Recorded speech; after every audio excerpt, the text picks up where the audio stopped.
everyone. This is Priyadarshini Tyagi from Moms Believe and welcoming all of you for the webinar today. We have Dr. Sarika V. Jambulkar, who is Masters in Physiotherapy, Musculoskeletal Science, Podiatry expert, LBG Medical UK, specialized in ankle foot problems, founder of V Care Clinic, expert and development head for ProPag, member of Indian Podiatry Physiotherapist Association, LBG Medical UK certified practitioner, and speaker for India. Today, she will be guiding us and talking about how you can become a podiatry practitioner. And we hope this session gives you a lot of information about it. Sarika ji, over to you. You can start with your presentation and a very warm start. Hello. Yeah. Hi, everyone. Okay, so we are good to start. Yes, ma'am. Please go ahead. Yeah. So as introduced, we are going to talk about the podiatry, which is kind of very innovative solution to ankle and foot and lower limb related problems. And being a physio or say occupational therapist, always we deals with the people who has a mobility issues. We deal with the person's mobility, walking pattern, if they have any pain and discomfort and all. And food plays very crucial role into it. And unfortunately, there is not much awareness about this. Not in just general population, but about in medical population also. So here it's mainly attempt to create that awareness, particularly in physiotherapy population. So where if you come across any sort of patients with these kinds of problem, then you know what to do, you know where to guide to the patient, or maybe you can be yourself, you'll be able to help the patient with that problem. Now, since this COVID has struck, it has shaken up the whole world and it has hampered lots of businesses, lots of fields, and our physiotherapy profession is also affected by this as well. And everyone is thinking about what new thing can they do, what new skills they can learn, so they will be able to re-establish their practice again. But now, because of since past 6 months crisis, no one has much money to invest. So everyone want to create some extra revenue source, which should require like very lowest investment, or rather without any sort of investment. It should be profitable. It should be less time taking. It should demand minimum space, or rather if it will adjust in your current place, means wherever you are practicing right now, if there's something you can include in your practice itself. Okay, and what kind of support you can get to start with. Okay, so don't worry, mainly we are going to talk about that. Okay, so just some brief about the podiatry. So basically podiatrist is a doctor who specializes in treating conditions related to foot, ankle and lower limb. And consequently the medical science of diagnosis and treatment of foot, ankle and lower limb related problems is called as a podiatry. Now, podiatry has been practiced since early 19th century in America, US or Australia also. Okay.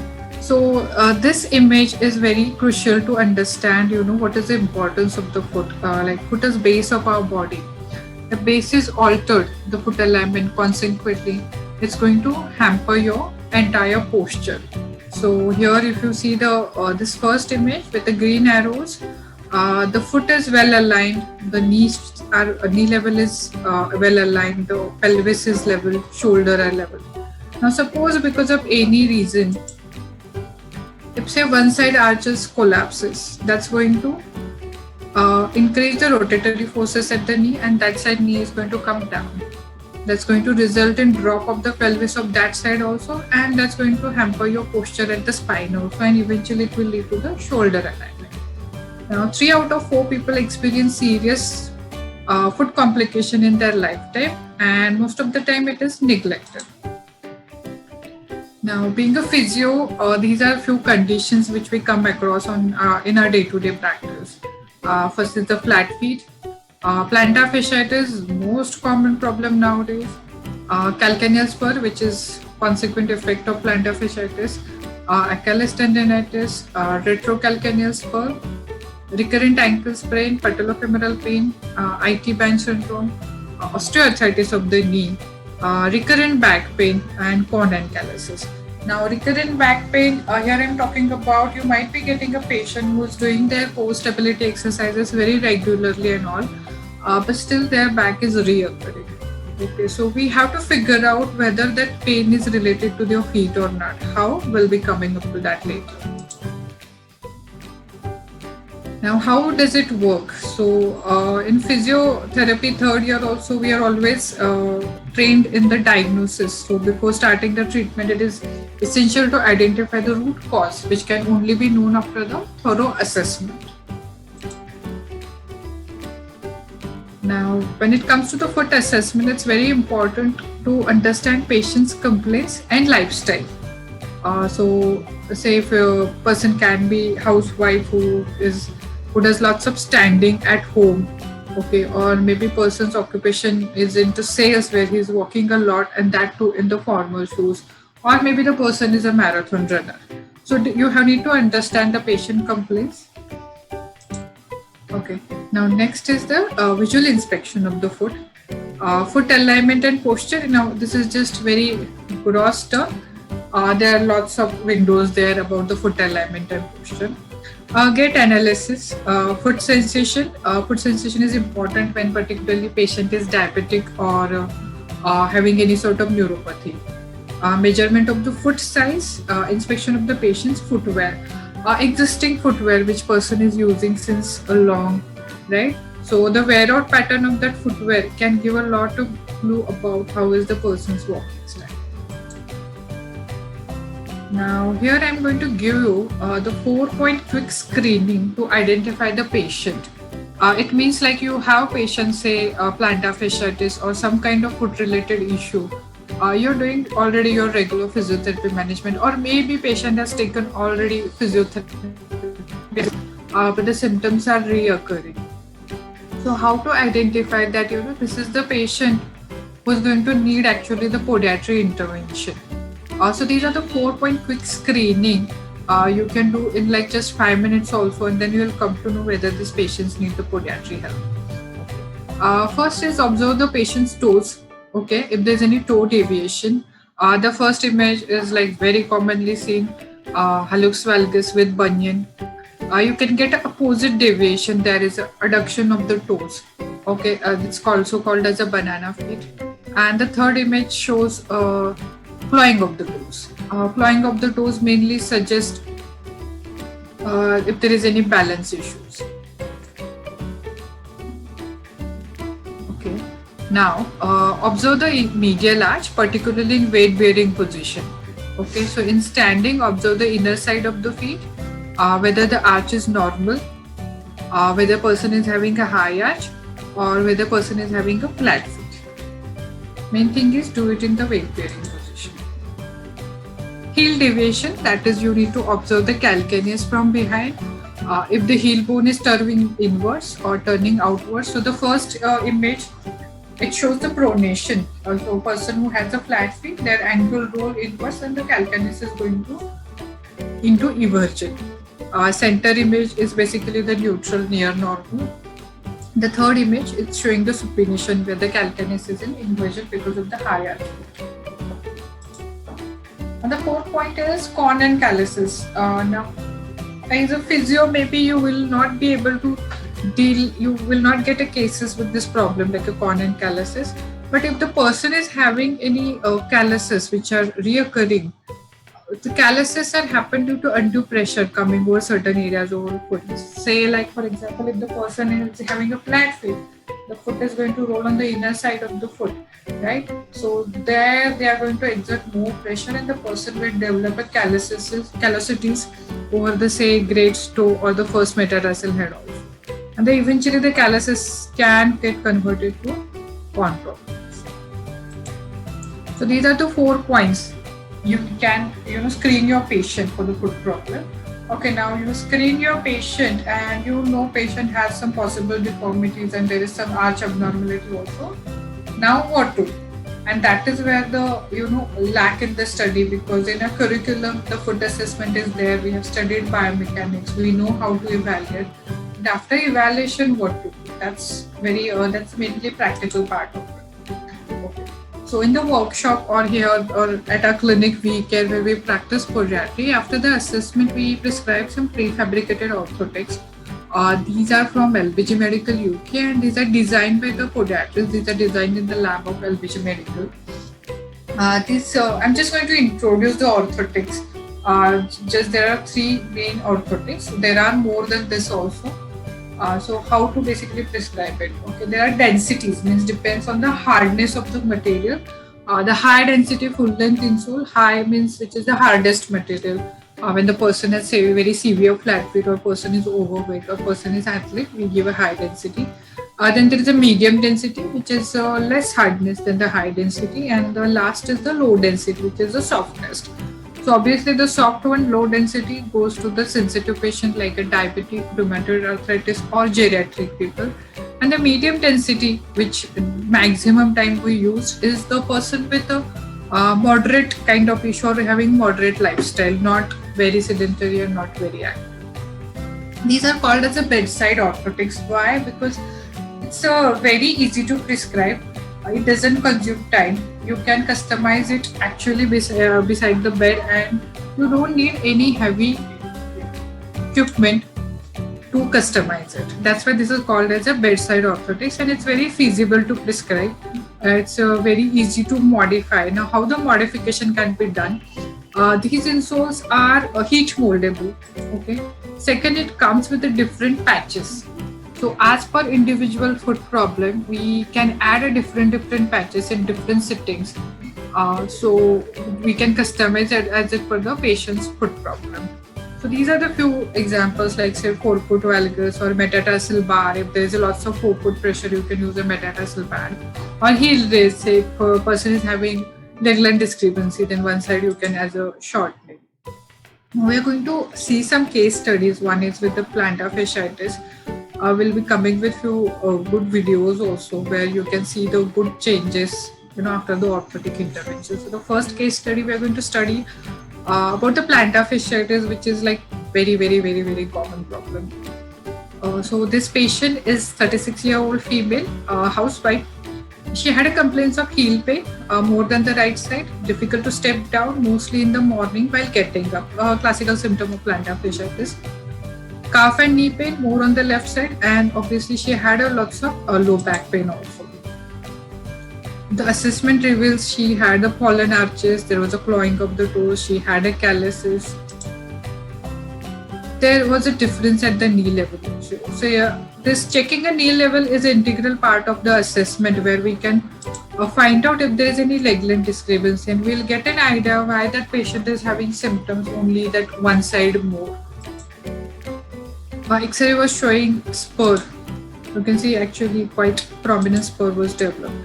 She was advised to rest and cold pack, and the orthotic correction is, since she was a housewife, she was not wearing sports shoes at home, of course. So she was prescribed to Strive orthotic footwear for the home wear. Now Strive is again one brand of the LBG Medical only. It has an orthotic footbed, so it has a very nice orthotic correction. So that was prescribed for the home wear. And she was guided to schedule to use of orthotic footwear. Now, schedule to use means when we are doing correction, patient will not be immediately comfortable with it. They just can't wear it throughout the day. Their body needs some time to get used to it. So we advise patient to wear it for 15-20 minutes, gradually increase the duration. And mostly within a week or 10 days also they get adjusted with that. And that's the reason we call patient follow-up after 2 weeks. So in a week time, they will get used to it. Next week, they will use it throughout the day, and then you can see the result. So after 2 weeks when she came, her 90% of heel pain was relieved. And surprisingly, even back and knee discomfort was substantially reduced. Though she had come with the main concern of the heel pain, but with that one correction, even other symptoms got sorted out. Now that previous patient, she wanted to start later about the walk also. Then later we guided her about what type of shoe she should wear, and then we put a corrective bioorthotics in that shoes also. So she should be able to start with her walks. Now the second study we are going to see about, it's a 41-year-old female. complaints of pain and swelling at the inner side of left ankle since 3 months. Pain is increased gradually in 3 months. Initially, it used to hurt on prolonged standing and walking. Now unable to walk even few steps. A swelling present around left navicular area and grade 3 tenderness at navicular area. So next slide, I am going to show you where is exactly patient's the swelling, and I want you to try to figure out what it could be the possible diagnosis. Okay, so this is the inner side of the foot patients. It's a standing weight bearing image. Right foot, which is flat. Left, you see there's a significant swelling around navicular area and it was very severely tender.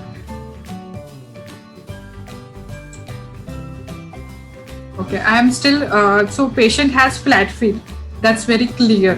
But there is important clinical diagnosis is also there, which after the assessment, I will tell you what is her diagnosis. So medial arch was flat bilaterally, left greater than right, left which is symptomatic side.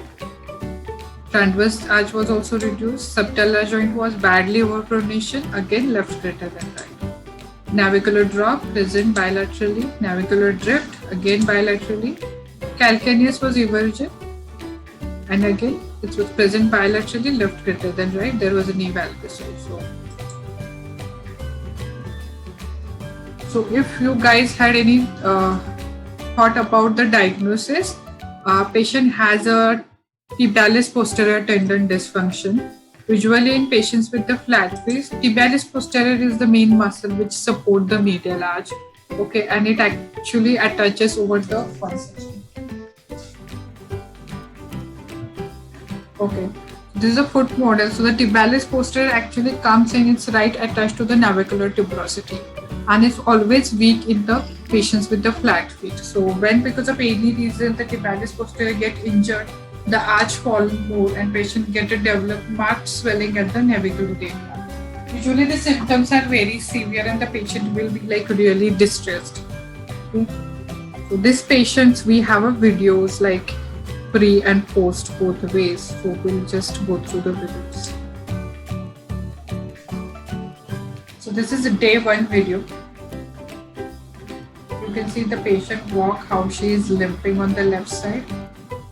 She is holding her hand with the anxiety because she is not able to place proper weight on her left leg.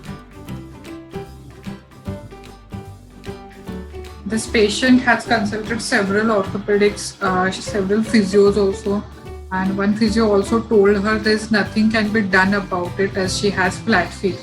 And the patient had like almost cried in a OPD that because she was like, okay, nothing can be done because it's flat feet. Okay, now you need to see the result.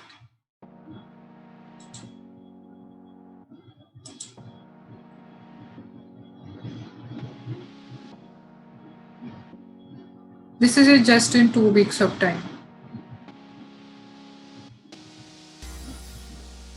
There is no limp. The swelling was gone. Limp is like very minimal now. The patient is happy. Like pain is also very minimal. 90% of pain is gone.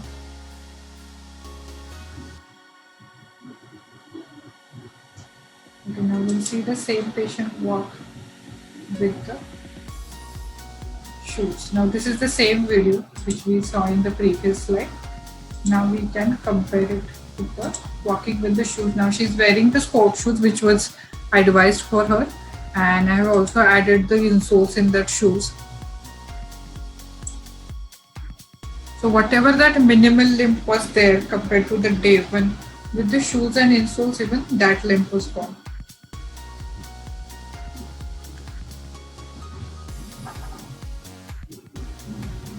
This flat feet, you can say this is kind of one of very severe kind of flat feet also.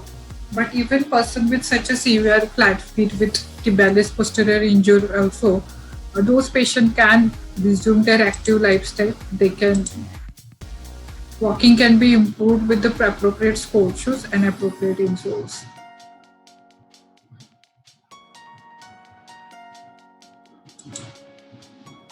Again, I will play with the shoes.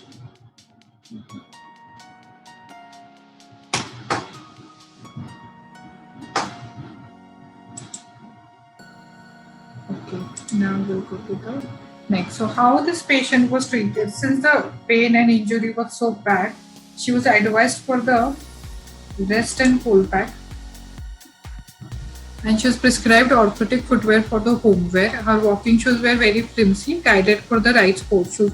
Now this is also very common that most of the patients, they start their workout with any, like, usually wrong type of sports shoes. Initially they are fine, or initially even if they are getting any pain, they feel like it's because of their new workout and all. But the wrong or flimsy sports shoes can be really aggravating factor, or it can be really invitation to these kind of injuries like tibialis posterior dysfunction or plantar fasciitis and all. She was advised again for the right sports shoes and prescribed the style orthotic footwear. And follow-up, 80% of the pain was gone, swelling was almost gone. She was advised for the sports shoes and she got it, and in that we had put our insoles. And then we started with the exercises session to strengthen the influencing foot muscles and tibialis posterior muscle particularly. Now this is one of the case study, like as an earlier slide I had mentioned about the back pain and all, or we need to understand how is the flat feet hampers the posture. In kids that effect is very very pronounced. Flat feet lead to anterior tilt of the pelvic and it increases in the lumbar lordosis. So this kid who was like 9-10 year old, and its parents' main concern was the way his tummy was bulging out and the way his back arches. There is a spine X-ray which shows some sort of mild scoliosis also, and you can see how the posture was. Kid has a flat feet also. So we did a correction for the flat feet. I advised for the right shoes. We did added insoles in the sports shoe, and plus started with the physiotherapy session to strengthen his core muscles. And so you see the first image which was taken on 11 June 2016. And this is the second image after like 4 months of the therapy sessions and plus the foot corrections. It is taken on 3rd November 2016. So in 4 months, you get a remarkable result. Now, how it was achieved? Mainly because it was with the combination of the podiatry and physiotherapy. So I'll not say the foot correction is done and all is gone. No, it's not that. You have to correct the musculoskeletal imbalance because that is our main core physiotherapy practice. So do the foot correction and give the appropriate exercise program and you get excellent results. This is again one of the case with the painful cons. Patient had multiple 3 cons. Guy was working at the one of the very big restaurant as a floor manager where he used to stand for like 14-15 hours also, and he used to literally put the corn caps and go to the work. Now corn caps has a salicylic acid which is not skin friendly and it increases the corn problem. One doctor had advised him for the surgery. So at clinic when we did the orthotic correction, mainly orthotic correction to upload the pressure from the corn area, the corn started healing, and in 3 months of time also the fourth, this corn was like a oldest one. Patient is having a high arch, so that took little longer, but that kind of improvement has happened. So after this, we are going to see some testimonials of the patient, and then we'll have one video about our previous workshops.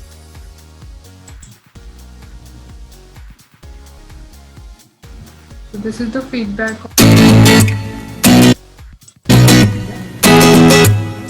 It's audible, right? It was audible, right? Okay, then. Yes, ma'am. It is audible. That's great.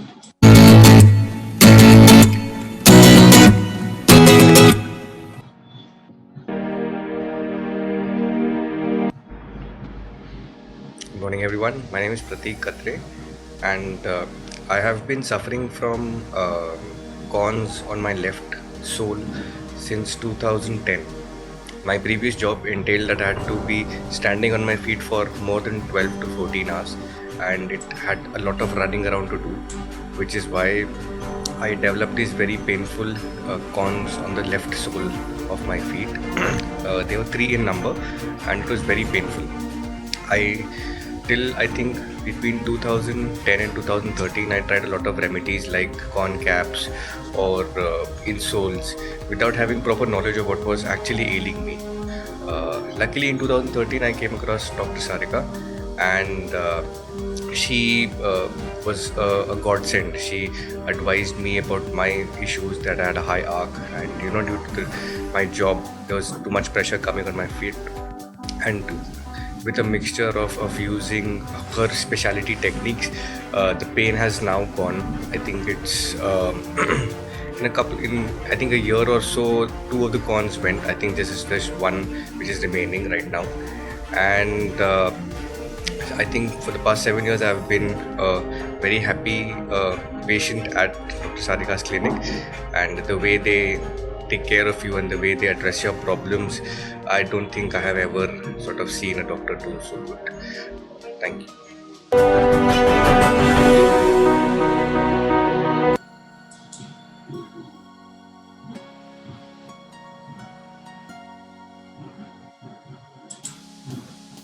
Okay, there is.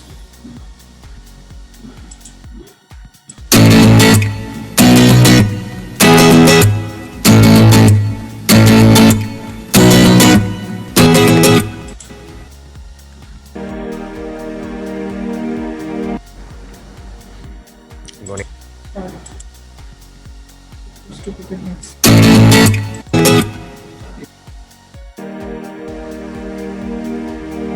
Hi, my name is Akila. I've been a patient of Dr. Sarika and Dr. Vilas's since 2016 now. I went to them originally for an ingrown toenail, which was very painful, and they not only helped me with that, but they've also treated it successfully and told me how to, at least wear proper footwear and all to avoid it. They also treated me for fallen arches and a plantar fasciitis problem that I thought was hereditary. Thanks to their inserts and their soles and their recommendations, I was able to go to the US within 6 months or so and walk around a lot for almost 1.5 months. They saved my vacation. I would say they've changed my life. I've taken so many family members to WeCare, and each one of them has come away completely impressed with how dedicated Dr. Vilas and Dr. Sarika are and the quality of care that we've received there. I've even had my sister from the US come, and they've helped us all so much. We're very thankful to have been their patients and will continue to do so. Thank you.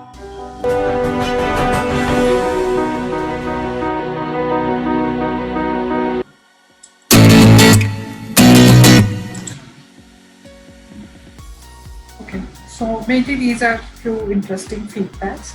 Now, the main thing is, advantage of this practice, the investment, because most of the time when we think about the podiatric practice, people these days they have to install the foot scanning machine, which costs around 4 to 5 lakhs and all. So usually, no one shows interest in this practice. Now, mainly at WeCare or what we practice is that doesn't require any sort of investment of foot scanning machine and all. These are time-saving bedside orthotics that you don't have to really spend much time on the customization. Self-adhesive patches makes it very simple for follow-up modifications, and they're heat moldable. With space, again, you can start in your current setup. Revenue add-on skills on your clinical practice, and hence it boosts revenue, and it's very result-oriented. For physiotherapy, you might be having many local patients coming, but as you saw the testimonial, some patient is coming from the Bangalore and all. When you are adding some very specialized skill in practice like a podiatry, people will travel really, really long distance. Like at WeCare, people really travel from Pune or say Surat, Gujarat, lots of other cities from the India, and lots of NRI patients. Like literally, they call from outside the country that in like maybe Christmas and all, they are coming, and that time they want to make an appointment over there. So this can happen mainly when you add something really extraordinary skill in your practice. And obviously it helps a lot to boost your revenue also. And the results are very excellent results you can get with this practice. We have few physios who has done our workshop before. There is one physio who is practicing in hospital, and she has absolutely invested zero amount of money except whatever for the workshop. She assesses the cases, she clicks the photograph, she takes the videos, and then she makes a call that, please check the videos and tell me what is recommended. She literally measure the patient's foot length with the tape, and then accordingly sentence measurement, and then we guide, okay, she will need this, and then we have to just send the product. So there is a foot scale made, which it's called as a random device where we can measure patient length and width. That is kind of minimum thing you need for the practice. But as I said, this physio is managing without that, and she is doing it very well. So it's like, absolutely up to you. If you want to start with absolutely zero investment, you can do with that also. Now again, there is a lots of hype about the custom made orthotics, where the person is made stand on some silicone thing and they make a mold and they make a orthotics. And at our clinic, I have seen many patients who has got that custom made orthotics, not just here, but lots of NRI patients also who had consulted with the podiatrist over there and they have customized insole. Now, what are the advantages and disadvantages? So again, the prefabricated doesn't need any heavy machinery or heavy financial investment, whether the custom made needs really good infrastructure, a heavy financial investment in terms of scanning or say the grinding machine and all. Now prefabricated, you don't need any orthotician's help. Custom made, you need some orthotician to customize and grind the orthotics. Prefabricated are bedside orthotics. Custom made are very time consuming. The patient will come, you will evaluate, you take the impression, then the patient has to go and they have to come after 3-4 days to collect the orthotics. But prefabricated, you can actually give it on the same day also. The self-adhesive patches makes it very simple for the follow-up modifications. And once made,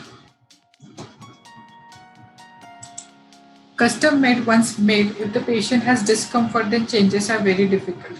When you're adding self-adhesive patches, by any chance if the patient has any discomfort, you can reduce it, you can do lots of changes on the spot. Wherein custom made, it's very difficult and patient get really upset because they had already spent lots of money and there is not much changes can be done.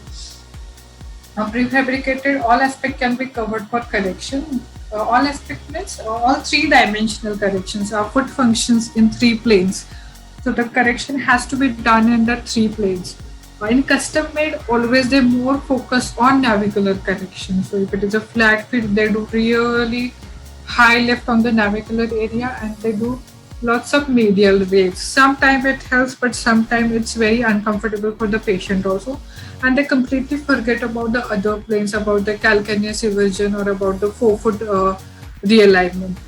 Prefabricated insoles durability is about 1 to 2 years and custom made about 6 months maximum. What I have seen, they lose this effect. So 6 months to 1 year is like maximum duration of it. So what we studied, it was just a kind of a teaser of what we practice at the clinic. And if anyone want to start practicing in this field, if they want to include this practice in their clinic, we are going to hold a workshop, okay, which will have a very detailed study about the lower limb biomechanics, gait.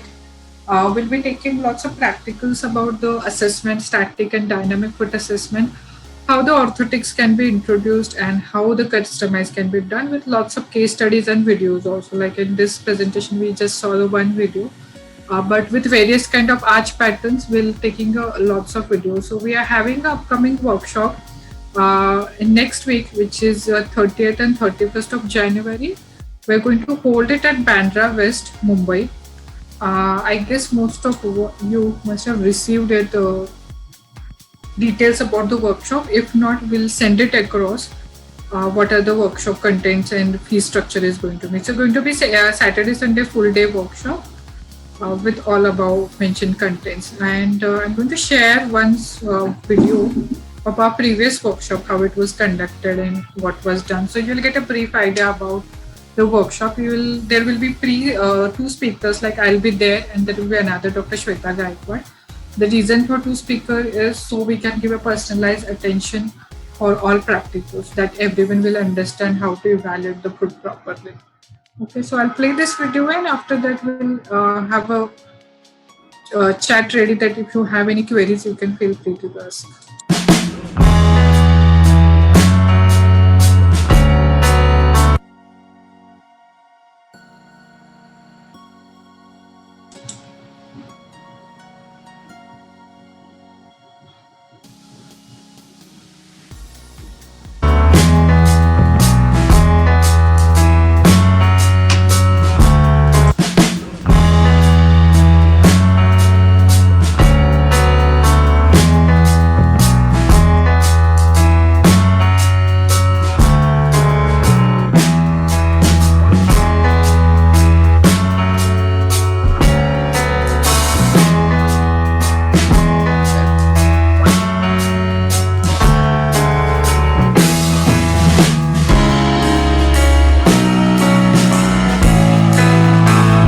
Was really a nice workshop. हम लोगों को बहुत ज़्यादा confusions थे कि food deformities में क्या क्या करेक्शंस होने चाहिए, हम लोग खुद कर सकते हैं या किसी से जाके कराना चाहिए। बट अब वर्कशॉप के बाद हमें पता लगा कि हमें खुद से करेक्शंस कर सकते हैं, किस डिफॉर्मिटी में क्या करेक्शन करना चाहिए।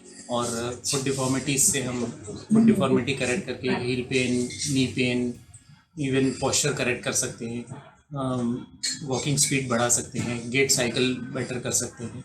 It was really a nice workshop. Thanks to the organizing team. मेरा नाम डॉक्टर सुनील चौहान है। मैं फिजियोथेरेपिस्ट हूँ और विदिशा एमडी में प्रैक्टिस करता हूँ। यहाँ ये वर्कशॉप अटेंड करने के पहले हमको फुट के बारे में इतना कुछ भी नहीं पता था। हम ये सोचते थे कि कोई भी नॉर्मल शूज़ जो उसने दे दिए वो पहन लिए, लेकिन आज ये वर्कशॉप अटेंड की हमने, पैर के बारे में, फुट असेसमेंट के बारे में इतनी गहराई से पढ़ा और ख़ुद के फुट को असेस किया, शूज़ देखे और इन सोल्स के बारे में पता किया कि बहुत ही अमेजिंग वर्कशॉप है। और इसमें हमें इतना अच्छा नॉलेज मिला है कि हम जाकर वहाँ पर सोसाइटी को ये सब इंफॉर्मेशन दे पाएंगे, ताकि वो लोगों को जो डिफ़ॉर्मिटीज़ हैं, जो उनके बाद में डिफ़ॉर्मिटीज़ होती हैं, उनको पहले से करेक्ट किया जा सके और वो अवेयर हो सकें कि उनके फुट में क्या प्रॉब्लम है। Thank you very much.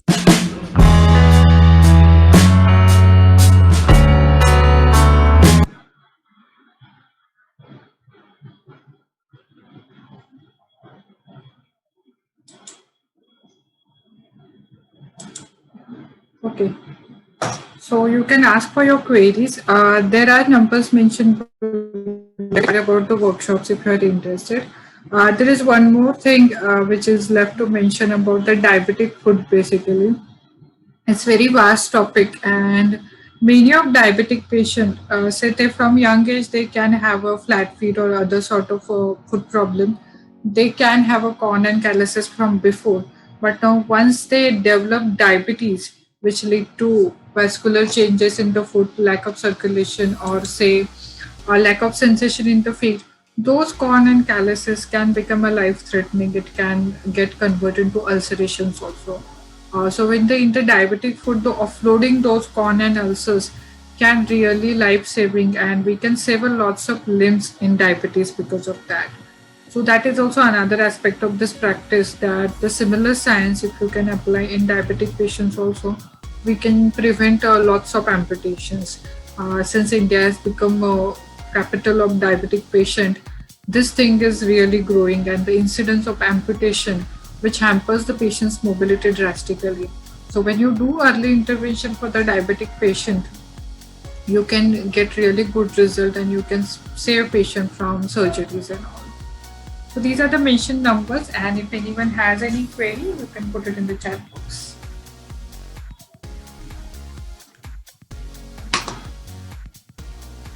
Hello participants, we are now open for discussion. You can raise your hand or leave your question in the chat box, and Dr. Sarika will happily answer them. Please feel free.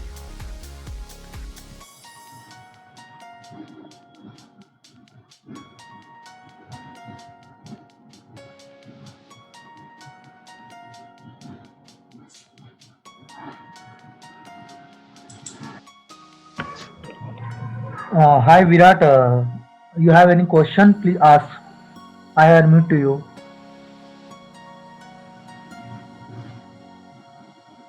Yes, hi Virat.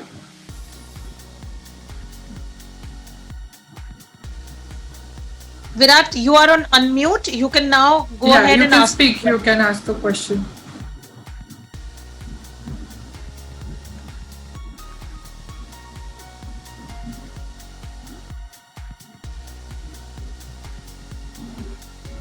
Virat, are you able to unmute yourself?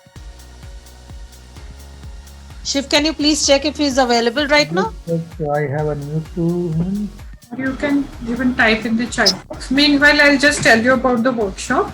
As mentioned, it's going to happen on 30th and 31st of January. The workshop fees is actually 7,000. But if you register before 25th, it's going to be 6,000. That's early bird registration. And after 29th, it's going to be the 8,000 rupees. So you can contact those below numbers to get the bank details and all, or if you have any query to ask about the workshop, that also can be done. Because of this unexpected COVID scenario, we will be planning to keep the workshop online also. That will be broadcasting at the same time. So in case if you are out of Mumbai and you are interested in doing it on the online basis, that also you can let us know. So accordingly, we can organize that way with you. Yeah, anyone else? No questions?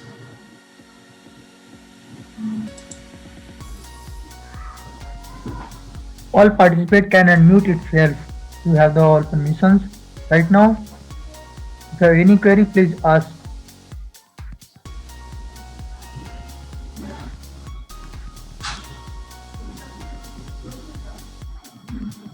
You can always drop your question in the chat box also.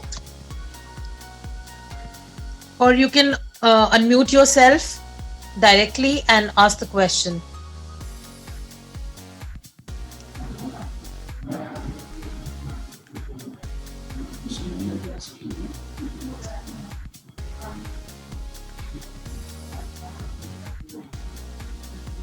Meanwhile, Dr. Sarika, if you can throw some more light, like you talked about, help of podiatry during for a patient who's suffering with diabetes.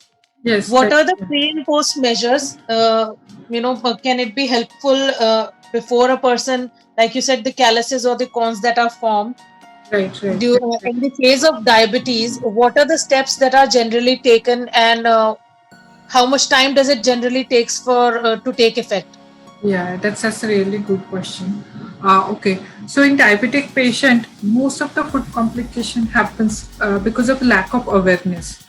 Many of the patients are not even aware about what is diabetic neuropathy, because in general, unless and we land up in trouble, we don't pay attention to it. So every patient who is diagnosed with the diabetes, they should know what are the possible complications. Like we always screen ourselves with the blood cholesterol testing that I might land up in heart disease or anything else. So same time, the diabetic patient has to be educated about what kind of food care they should take on every day-to-day basis. If the person is not having any sensation, now here I'm talking about diabetic patient without any sort of complication, like maybe they have not developed any ulcer yet. So that patient, we can call it as a level 1 intervention. If that patient is already educated that they should not walk bare feet, they should not smoke because smoking hampers the food circulation. If their sensation is hampered every day once, they should examine their feet properly, that they should not got any injury or blister or corn in the foot. So in case if any minor trauma has happened and it got unnoticed because of the lack of sensation, immediately they can ask for the medical help. Wearing appropriate shoes. Usually diabetic patients land up in foot trouble because of wearing wrong type of shoes also, or many times they just walk bare feet and they get some hurt and they develop an ulcer. Or a person is having corn, most of the in general people, they just go to the medical shop and picks up the corn caps and apply it. But even on the corn caps, it is written that diabetic patients should not use it, because corn cap has the salicylic acid and acid is not skin friendly. So in general, corn cap, I don't advise for any other patient also, but diabetic patient, it's strictly no, because we have seen patients who developed simple corn and he used a corn cap and the corn got infected and it get converted into a very deep ulcer. So that is not recommended. So on the level 1, if you educate the patient, lots of food complications can be prevented. Level 2 is when patient has already developed some problem, like patient already have a corn or already have a ulcer. Now, with whatever surgical help they are getting, with that we have to make sure that in the orthotic we do some adjustment to offload the pressure from the corn area or from the ulcer. So when the person stand and walk, the pressure should not come on that ulcer. Then only the wound starts healing. Because otherwise, no matter how well they do the dressing and they do the medications, whenever they stand and walk, the entire body weight is going to come on that ulcer or that wound. Then that wound will not heal properly. So that is a level 2 intervention. And the level 3 is if person has already developed some wound and some amputation has already happened. So immediately the entire foot amputation is not done. Many times the wound is at the grade 2, so they ampute the grade 2. Now with that what happens? The pressure is going to go on the other part of the toes. So they eventually in few years they start developing ulcer or blister at the other part of the toe. And then they get infected. Then that part of the foot need to be amputated. The patient get really, stuck in that circle that they don't know what to do. They should stop walking. If they will stop walking, then the blood sugar will increase and there all other metabolic factors, heart, kidney, everything comes in the danger zone because of one factor, because their mobility is restricted. So with no matter whatever level of problem they are, we can do maximum so that we can make that patient mobile and still their ulcer or corn will not get hampered and they will heal. So that is very important. So awareness is very much important in diabetic patients. Dr. Sarika, this was about diabetic patients, but I have a very important query here. Yeah. Since a lot of pain and problems related to ankle and foot, they arise later in the ages when we are in working scenarios and whatever. But is there any way to restrict it or take some preventive measures, right? Like when we go out finding shoes and slippers for our kids, Right. is it important, and how can we identify which thing can actually help? Because kids at times they walk on toes, or Right, they right. don't they don't have their foot in the right place, or they're Yes, putting yes, yes. pressure unwantedly on different sections of the foot. So Right. can that be managed and treated by a podiatry, and we can get some help on that? Yes, of course. So in general, the incidence of flat feet and knock knees is really increasing in kids because our foot is designed to walk on the natural surface like a sand, grass and mitti. And since our lifestyle, which is particularly in metro cities, hardly our foot get exposure to the natural surface. So maximum time the kids are walking on hard concrete surface. That is why this flat feet and on all incidents are increasing in the kids.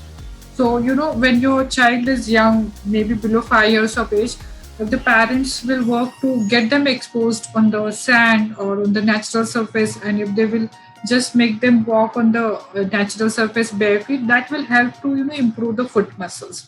Now, about the adults, I will say, the way we say, wearing high heels can hamper your knees, can hamper your spine. So the way wrong footwear can hamper your body health in terms of joint arthritis and all, same way wearing corrective orthotic footwear can help for healing of your knees. It can help for your back pain and all. So the podiatrist can guide you about what kind of right orthotic footwear is needed. Plus important thing is, there's very simple thing, the way we dress on different occasions. For the wedding we'll wear certain type of dresses, at work we'll wear different kind of dresses. So about the footwear also we have to consider that way. How much am I going to walk today? I'm going to have a lots of standing work throughout the day, then stick to the sports shoes. Okay, if you're going for a dinner or movie where you're going to just sit on the chair, then you wear your fancy footwear. So this is one of the simple step you can follow when you decide about the footwear. So yeah, you will have some luxury to indulge in your fancy footwear also. But when you are going to walk a lot, though that fancy footwear can really hamper your foot health. Thank you so much, Dr. Sarika. There was some very important information coming our way, and I hope our participants have been enriched with the information and the insights that you've shared with us. And if there are any more questions that any one of you would like to ask, Dr. Sarika is here.